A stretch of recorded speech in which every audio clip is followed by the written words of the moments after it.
അങ്ങനെ ഹമാസ് വീണ്ടും മരണം വിലയ്ക്ക് വാങ്ങി. ഇസ്രയേൽ 2 മാസം പൂർത്തിയാകാൻ 1 ദിവസം മാത്രം ശേഷിക്കെ വീണ്ടും ഗാസയിൽ യുദ്ധം ആരംഭിച്ചു. ഇത്തവണ ഗാസയിൽ മാത്രമല്ല, ഒരേ സമയം സിറിയയിലും ലെബനോണിലും കൂടെ ആക്രമണം നടത്തിയെന്നാണ് വാർത്തകൾ പറയുന്നത്. ഏതാണ്ട് ഗാസയിൽ ഇപ്പോൾ 400-ലേറെ പേർ കൊല്ലപ്പെട്ടു, സ്ത്രീകളും കുട്ടികളും ഒക്കെയുണ്ട്. പക്ഷേ ഇസ്രയേൽ പറയുന്നത് ഞങ്ങൾ ഈ ബന്ദികളെ വിട്ടുതരണം എന്നാവശ്യപ്പെട്ട് നിരന്തരം പറഞ്ഞിട്ടും 1-ാം ഘട്ട ഒത്തുതീർപ്പിന് ശേഷം 2-ാം ഘട്ടത്തിന് തുടക്കം കുറിക്കുന്നതിന് മുമ്പ് ശേഷിക്കുന്ന ബന്ദികളെ കൂടെ തരണമെന്ന് പറഞ്ഞിട്ട് ഹമാസ് കേൾക്കുന്നില്ല. അപ്പോൾ അമേരിക്കയാണെങ്കിൽ ഇസ്രയേലിനെ അറിയിക്കാതെ അമേരിക്കയുടെ ഒരു ഭടൻ ഈഡൻ അലക്സാണ്ടറെ വിട്ടുകിട്ടാൻ വേണ്ടിയിട്ട് ഇസ്രയേലിനെ പോലും അറിയിക്കാതെ ഒരു ചർച്ച സ്റ്റീവ് വിറ്റ്കോഫിൻ്റെ നേതൃത്വത്തിൽ നടത്തി, അമേരിക്കയുടെ പ്രത്യേക ദൂതൻ സഹിതം. എന്നിട്ടും ഹമാസ് വഴങ്ങുന്നില്ല. ഹമാസ് വഴങ്ങാത്തതുകൊണ്ട് യുദ്ധമല്ലാതെ വേറെ മാർഗമില്ല. ഇസ്രയേൽ അതിഭീകരമായ ആക്രമണം ഗാസ മുനമ്പിൽ ഖാൻ യൂനിസിലൊക്കെ അഴിച്ചു വിട്ടിരിക്കുന്നു എന്നാണ് വാർത്തകൾ. 400-ലേറെ പേർ ഇപ്പോൾ തന്നെ മരിച്ചു കഴിഞ്ഞു. അപ്പോൾ ഇനി തോന്നുന്നു ഇനിയിപ്പോൾ വീണ്ടും കേരളത്തിലും ഇന്ത്യയിലും ലോകത്തും പലയിടത്തും ഹമാസിന് വേണ്ടിയുള്ള നിലവിളി ശബ്ദം ഉയരാൻ പോവുകയാണ്. മരണം വിലയ്ക്ക് വാങ്ങുകയാണ് ഹമാസ്. ഇസ്രയേൽ പറഞ്ഞിരിക്കുന്നു ഇത് ട്രംപിനോട് പറഞ്ഞ് അമേരിക്കയുടെ അനുമതിയോട് കൂടിയാണ് ഈ യുദ്ധത്തിൻ്റെ പുനരാരംഭിക്കൽ എന്നും പറയുന്നുണ്ട്. ഇതെങ്ങനെയാണ് ലോകത്തെ ബാധിക്കാൻ പോകുന്നത്? ഇതിപ്പോൾ നമ്മൾ പാകിസ്ഥാനിൽ റമസാൻ ഈ മാസം മുഴുവൻ അജ്ഞാതൻ ഇടപെടും എന്ന് പറഞ്ഞത്, അജ്ഞാതനും BLAയും ഇന്നലെ വേറെയും ഉണ്ട്. അവിടെ കൊലപാതകം എല്ലാ ദിവസവും ഉണ്ട് എന്ന് പറഞ്ഞ പോലെ അജ്ഞാതൻ അർമാദിക്കുകയാണ്. അതെ, ഇപ്പോൾ പലസ്തീനിലും ഇത് നിർത്താൻ പോകുന്നില്ല എന്ന് പറഞ്ഞു. ഇതോടുകൂടി ഇനിയിപ്പോൾ ബന്ദികളുടെ കാര്യമല്ല നെതന്യാഹുവിനെ സംബന്ധിച്ച്. നെതന്യാഹു പറഞ്ഞിട്ടുണ്ട് ഈ ഹമാസിൻ്റെ അന്ത്യം, ഒരാൾ പോലും ഇനി ഹമാസിൽ ശേഷിക്കരുത്. ഗാസയുടെ നിരായുധീകരണം എന്ന് പറഞ്ഞാൽ ഡീമിലിറ്ററൈസേഷൻ്റെ മലയാളം. ഇനി അവിടെ ആയുധം ഉണ്ടാവരുത്, സൈനികരും ഉണ്ടാവും. അത് പറയുമ്പോൾ ഒരു കാര്യം ഓർക്കണം, ഇന്നലെ ഈ ആക്രമണത്തിന് തൊട്ട് മുൻപ് എലി കോഹൻ ഇസ്രയേലിലെ ഊർജ്ജ മന്ത്രി പറഞ്ഞു ഗാസയിലേക്കുള്ള കറണ്ട് കട്ട് ചെയ്തു. അവിടെ വൈദ്യുതി ഇല്ലാതെ ഒന്നല്ല. കുഴപ്പം എന്താ വെച്ചാൽ കുടിക്കാൻ വെള്ളം ഉണ്ടാകത്തില്ല. കടൽ വെള്ളം ഡീസലിനേഷൻ നടത്തിയിട്ടാണ് ഇത് ഈ ശുദ്ധജലമാക്കുന്നത്. ഡീസലിനേഷൻ നടക്കാത്തതുകൊണ്ട് ഇനി വെള്ളം കിട്ടത്തില്ല. നേരത്തെ എൻ്റെ ഭക്ഷണമില്ല, മരുന്നിൻ്റെ സപ്ലൈ നിലച്ചു, വൈദ്യുതിയും വെള്ളവും കൂടെ നിലയ്ക്കുന്നു. തലയ്ക്ക് മീതെ വിമാനങ്ങളും താഴെ വീഴുന്ന ബോംബുകളും. അതെ, അതാണ് ഇപ്പോൾ ആക്രമിച്ചിരിക്കുന്നത്. ഈ ഗാസ മൊത്തം ആക്രമണത്തിൽപ്പെട്ടിട്ടുണ്ട്. ഏതെങ്കിലും ഒരു സ്ഥലത്തല്ല, എക്രോസ് ഗാസ എന്നുള്ളതാണ്. ഉടനീളം ഖാൻ യൂനുസ്, റാഫ തെക്ക് ഭാഗത്ത്, വടക്ക് ഭാഗത്ത് ഗാസ നഗരം, പിന്നെ മധ്യഭാഗത്ത് ഡെയറൽ ബാല, ഇങ്ങനെ എല്ലാ സ്ഥലത്തും ആക്രമിച്ചിട്ടുണ്ട്. ഈ താൽക്കാലികമായിട്ട് ഉണ്ടാക്കിയ സ്കൂളുകൾ, താൽക്കാലികമായി ഉണ്ടാക്കിയ ഷെൽട്ടറുകൾ, അവശേഷിക്കുന്ന കെട്ടിടങ്ങൾ ഒക്കെ തകർത്തിട്ടുണ്ട്. ഈ ഭാഗങ്ങളിൽ സ്ത്രീകളും കുട്ടികളും ഒക്കെ പെട്ടിട്ടുണ്ട്. അങ്ങനെ വരുമല്ലോ. അല്ല, അങ്ങനെ വരാൻ കാരണം ഹമാസാണ്. ഹമാസ് എല്ലാവരും തിരിച്ചു വരുമെന്ന് പറഞ്ഞ് അവിടെ നിന്ന് ഓടിപ്പോയ മുഴുവൻ ആളുകളെയും വിളിച്ച് അവിടെ കൊണ്ടുവന്നിട്ടാണ് പൊത്തിനകത്തിരുന്ന ഇവന്മാർ പുറത്തിറങ്ങിയത്. മനുഷ്യകവചമാക്കാൻ വേണ്ടി കൊണ്ടുവന്നതാണ്. അവരെ കണ്ടെയ്നറുകളിൽ പാർപ്പിക്കുന്നതാണ് ഈ ആളുകൾ പറഞ്ഞിരുന്നത്. എന്ന് പറഞ്ഞാൽ ചെറിയ പെട്ടി പോലുള്ള സാധനങ്ങൾ ശവപ്പെട്ടിക്കകത്ത് പാർപ്പിക്കുന്ന അവസ്ഥയായി. ആ അവസ്ഥയിൽ പാർപ്പിക്കും. ഞങ്ങൾ വേറെ എങ്ങോട്ടും പോവില്ല, പല സ്ഥലത്തും പോകാനായിട്ട് പറഞ്ഞു കൊടുത്താണല്ലോ, പോവില്ല എന്ന് പറഞ്ഞുകൊണ്ടിരുന്നു.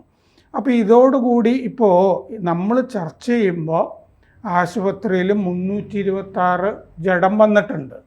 എന്നിട്ട് ഈ ആശുപത്രി അധികൃതരും ഈ അൽ ജസീറ ഉൾപ്പെടെയുള്ള ചാനലിൻ്റെ ലേഖകന്മാർ മറ്റേ ജോർദാനിൽ നിന്ന് റിപ്പോർട്ട് ചെയ്യുന്നവർ ഉൾപ്പെടെ പറയുന്നുണ്ട് അവശിഷ്ടങ്ങൾക്കടിയിൽ ധാരാളം ജഡങ്ങൾ കാണും എന്ന് പറയുമ്പോൾ 500-500ൻ്റെ മുകളിലൊക്കെ പോയാലും അത്ഭുതപ്പെടും. അങ്ങനെയാണെങ്കിൽ ഒറ്റ ദിവസം നടക്കുന്ന ഏറ്റവും വലിയ മനുഷ്യജീവനുകളുടെ നഷ്ടപ്പെടലാണ്. ഇന്ന് പുലർച്ചെ ഡ്രോണുകളും പോർവിമാനങ്ങളും ചെയ്താണിത്.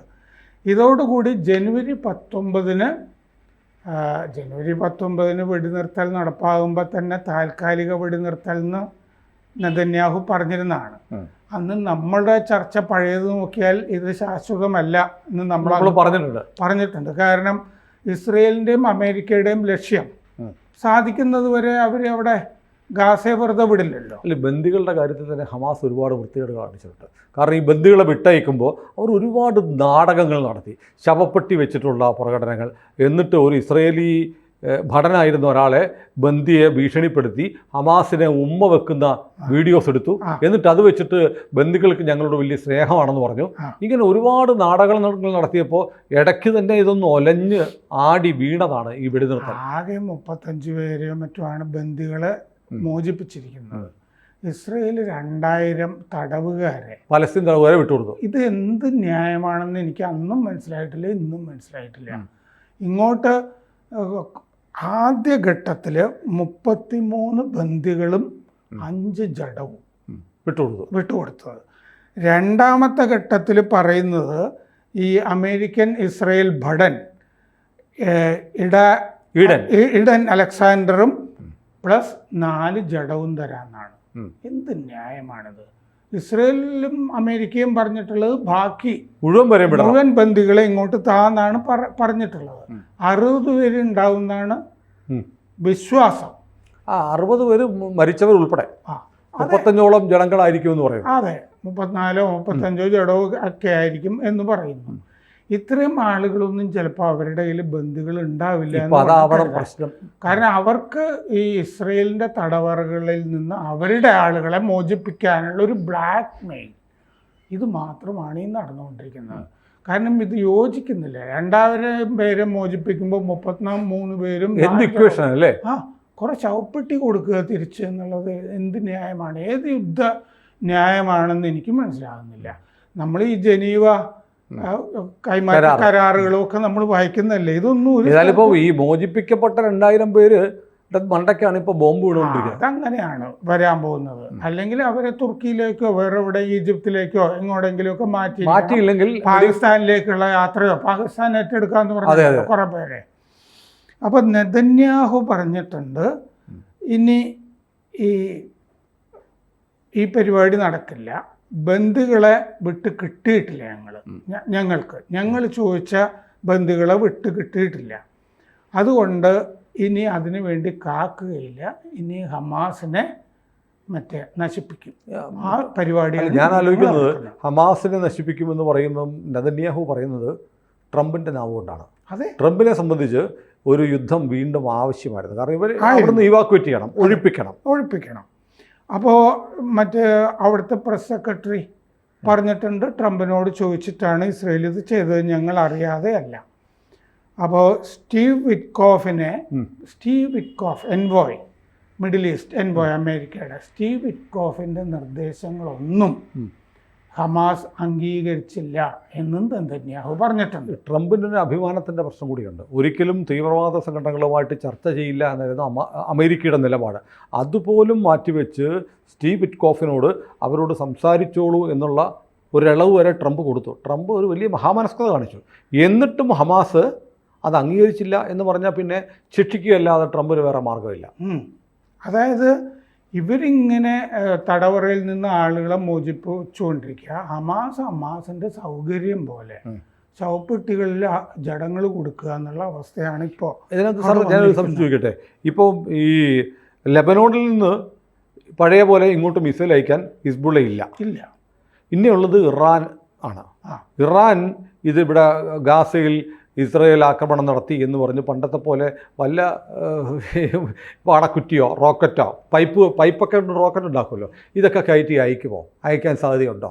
ഇറാൻ വലിയ പ്രശ്നത്തിലാണ്. കാരണം ഇറാനിന് നേരെ അങ്ങനെയാണെങ്കിൽ അമേരിക്കയും ഇസ്രയേലും ചേർന്ന് ആണവ കേന്ദ്രങ്ങൾക്കെതിരെയുള്ള അതൊക്കെ ഇപ്പോൾ ലൊക്കേറ്റ് ചെയ്തിട്ടുണ്ടാവുമല്ലോ. ഈ വെടിനിർത്തൽ കൊണ്ട് എനിക്ക് തോന്നുന്നത് ഇപ്പോൾ ഇസ്രയേൽ ചെയ്തത് ആ ഭൂമിക്കടിയിലൊക്കെയുള്ള മലയുടെ ഉള്ളിലൊക്കെയുള്ള ആണവ കേന്ദ്രങ്ങളുടെ ഫോർദോയിലും ആ ലൊക്കേഷനൊക്കെ ഇപ്പോൾ കറക്റ്റായിട്ട് കിട്ടിയിട്ടുണ്ടാവും. കുറച്ച് ദിവസം ഫ്രീ ആയിട്ട് 2 മാസം ഫ്രീ ആയിട്ട് കിട്ടി. 2 മാസം കിട്ടി.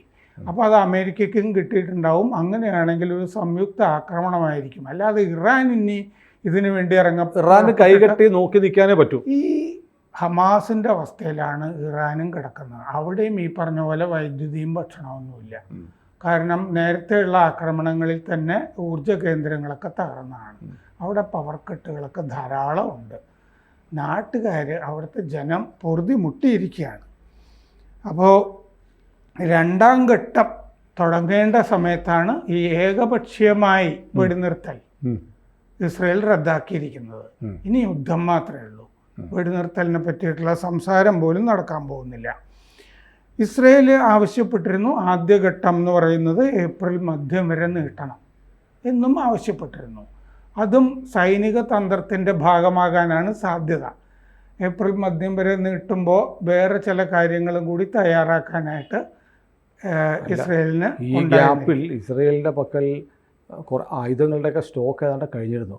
അമേരിക്കയിൽ നിന്നും മറ്റും ഇഷ്ടംപോലെ സാധനങ്ങൾ ഈ ഗ്യാപ്പിൽ വെടിനിർത്തൽ പീരീഡിൽ മാരകമായ ബൈഡൻ തടഞ്ഞു വെച്ച അതിമാരകമായ ബോംബുകൾ ഉൾപ്പെടെയുള്ള സാധനങ്ങൾ വലിയ കണ്ടെയ്നറുകളിലാക്കി അവിടെ എത്തിയിട്ടുണ്ട്. അതെ, വലിയ ബോംബറുകളും മറ്റേ പൗണ്ടറുകളും ഒക്കെ വന്നിട്ടുണ്ട്. 2000 കിലോ ഒക്കെ വരുന്ന മാരകമായ ആയുധങ്ങളൊക്കെ ബൈഡൻ പിടിച്ചു വെച്ചതൊക്കെ ട്രംപ് തിരിച്ചു കൊടുത്തിട്ടുണ്ട്. അപ്പോൾ ഇപ്പോൾ മറ്റേ ഹെൽ വർത്തമാനം നെതന്യാഹുവും പറഞ്ഞിട്ടുണ്ട്. നരകത്തിൻ്റെ വാതിലുകൾ തുറന്നിരിക്കുന്നു എന്ന് പറഞ്ഞിട്ടുണ്ട് ഹമാസിനോട്. 2007 മുതൽ ഗാസ ഇസ്രയേലിൻ്റെ കയ്യിലാണ് എന്ന് പറയാം. അപ്പോൾ ഇനിയും അവിടെ ഹമാസിൻ്റെ ഒരാൾ പോലും ശേഷിക്കുകയില്ല എന്നും പറഞ്ഞിട്ടുണ്ട്. അങ്ങനെ യുദ്ധത്തിൻ്റെ രണ്ടാം ഘട്ടം തുടങ്ങിയിരിക്കുന്നു പറയാം. കൂടുതൽ വാർത്തകളും വിശേഷങ്ങളും നിങ്ങളിലേക്ക് എത്താൻ ABC മലയാളം സബ്സ്ക്രൈബ് ചെയ്യുക, ബെൽബട്ടനും അമർത്തുക.